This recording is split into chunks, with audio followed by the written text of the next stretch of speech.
Bonjour, c'est Aline, coach sportif spécialisée dans les douleurs chroniques aux genoux et créatrice du site bougetesgenoux.com. Je réponds à une question que vous me posez souvent par mail, au téléphone ou en commentaire sous mes articles, c'est est-ce qu'il y a des exercices à ne pas faire quand on a des genoux fragiles? Alors vous allez voir ma réponse, la première réponse est très simple. Pour moi, non, il n'y a aucun mouvement qui sont interdits en soi. Par contre, oui, il y a des précautions à prendre. Alors, il faut savoir que la douleur, c'est un signal qui nous dit que quelque chose ne va pas. Donc, si vous avez mal, souvent, c'est qu'il ne faut pas faire ce que vous êtes en train de faire.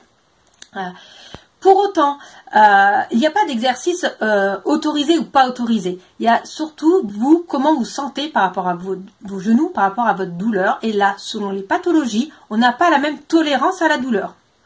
Donc déjà, si vous avez un doute, si dans un exercice, vous avez l'impression qu'il n'est pas bon pour vous, que vous n'êtes pas à l'aise dans cet exercice, et que vous êtes seul, sans professionnel avec vous, dans ce cas-là, faites simple, ne faites pas l'exercice, faites autre chose à la place. Si par contre, tout va bien pour vous, que vous vous sentez à l'aise, que vous ne sentez pas d'augmentation de la douleur pendant l'exercice et dans l'heure qui suit, parfait, tout va bien. Après, on a vu que pour progresser, pour que votre genou progresse, des fois on est obligé d'aller jusqu'à la limite de là où vous êtes bien, pour que de plus en plus cette limite soit repoussée. Et là, cette tolérance à la douleur, cette limite, ce qu'on va aller chercher, dépend de chaque pathologie. Donc si vous évaluez votre douleur entre un niveau de 0, je n'ai pas du tout mal, à 10, j'ai très très mal. En cas de syndrome rotulien, par exemple, on a une tolérance à la douleur pendant l'exercice et dans l'heure qui suit l'exercice de 2/10. En cas de syndrome de l'essuie-glace, ou TFL, là la tolérance à la douleur est de 0/10. Donc il faut absolument que les exercices ne vous créent pas du tout de douleur supplémentaire pendant l'exercice et dans l'heure qui suit pour ne pas relancer l'inflammation.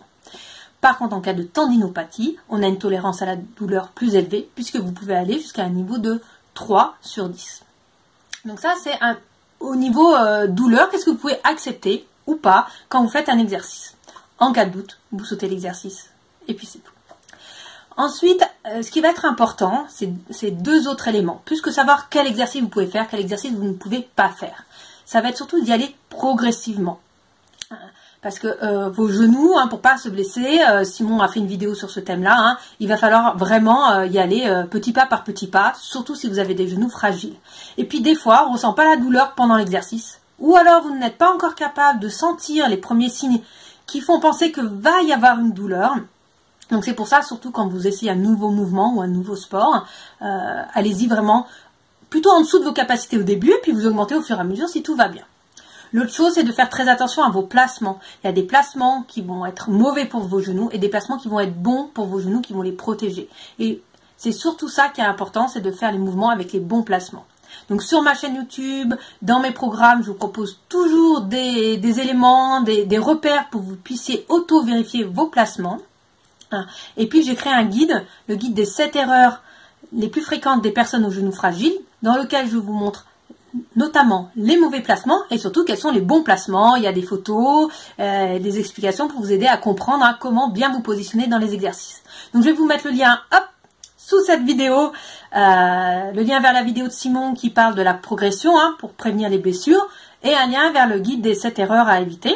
Et puis je vous invite à vous abonner à la chaîne YouTube Bouge tes genoux pour ne pas rater les prochaines questions, les prochains exercices de cette série. Prenez soin de vos genoux à la maison.